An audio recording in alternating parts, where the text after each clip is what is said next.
ദീപകേട്ടാ, നമ്മുടെ വ്യൂവേഴ്സിന് ജിപ്സം പ്ലാസ്റ്ററിങ്ങിനെ പറ്റിയിട്ട് ചില സംശയങ്ങളൊക്കെ ഉണ്ട്. നമുക്ക് അതൊന്ന് ഡിസ്കസ് ചെയ്താലോ? ആയിക്കോട്ടെ.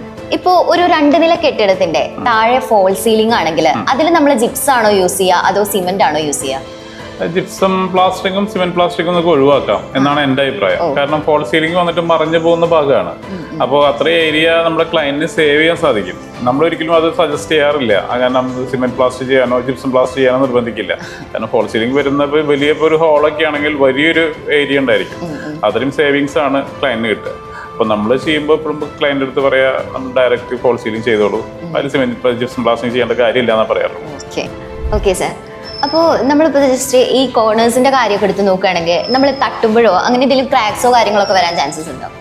നോർമലി നമുക്ക് അങ്ങനെ ഒരു പ്രോബ്ലം ഭയക്കേണ്ടതായിട്ടുള്ള കാര്യമില്ല. കാരണം എന്താ വെച്ചാൽ ഇപ്പോൾ സിമെന്റ് പ്ലാസ്റ്റിക് കഴിഞ്ഞുള്ള ഒരു കോർണർ ആണെങ്കിൽ പോലും വലിയൊരു ആഘാതമായിട്ട് കഴിഞ്ഞാൽ ഇപ്പോൾ നമ്മൾ പറയില്ലേ എന്താണോ ആക്ഷൻ അതാണ് അതിന്റെ റിയാക്ഷൻ എന്ന് പറഞ്ഞാൽ ഒരു ചുറ്റി എടുത്ത് അടിക്കുകയോ അല്ലെങ്കിൽ ഇപ്പോൾ നമ്മളൊരു ചെയർ എടുത്ത് കുത്തുകയോ ചെയ്തിട്ടുണ്ടെങ്കിൽ സിമെന്റ് പ്ലാസ്റ്റിക് ആണെങ്കിലും പൊട്ടും. അതുപോലെ തന്നെ ജിപ്സ് ഓയിലും പൊട്ടും. നോർമലി ഇപ്പോൾ സാധാരണ തട്ടിലും മുട്ടലുകളൊന്നും ഈ കോർണറിനെ ബാധിക്കത്തില്ല.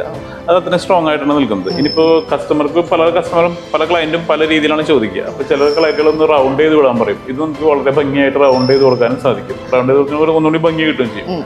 അപ്പോൾ ഈ ഒരു ടെൻഷൻ ഒഴിവാക്കി കിട്ടും. Okay sir. ഇപ്പോൾ മഴ പെയ്തിട്ട് നമ്മുടെ വീടിന്റെ ടെറസിലൊക്കെ വെള്ളം കെട്ടി നിൽക്കാൻ ചാൻസസ് കൂടുതലാണല്ലോ.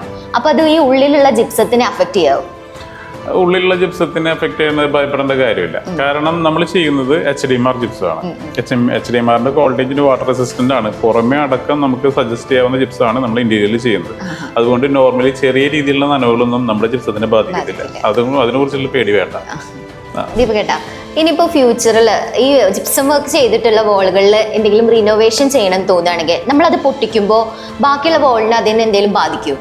ഇല്ല, അങ്ങനെയില്ല. ഇപ്പൊ നമുക്ക് അങ്ങനെയുള്ള ഒരു സംഭവം വരികയാണെങ്കിൽ ഒരു ഗ്രൈൻഡർ ഉപയോഗിച്ചുകൊണ്ട് ഈസി ആയിട്ട് നമുക്ക് കട്ട് ചെയ്തെടുക്കാവുന്നതേ ഉള്ളൂ. അപ്പൊ മറ്റുള്ള ഭാഗത്ത് ചിഹ്നലോ മറ്റുള്ള കാര്യങ്ങളോ ഒന്നും തന്നെ വരില്ല.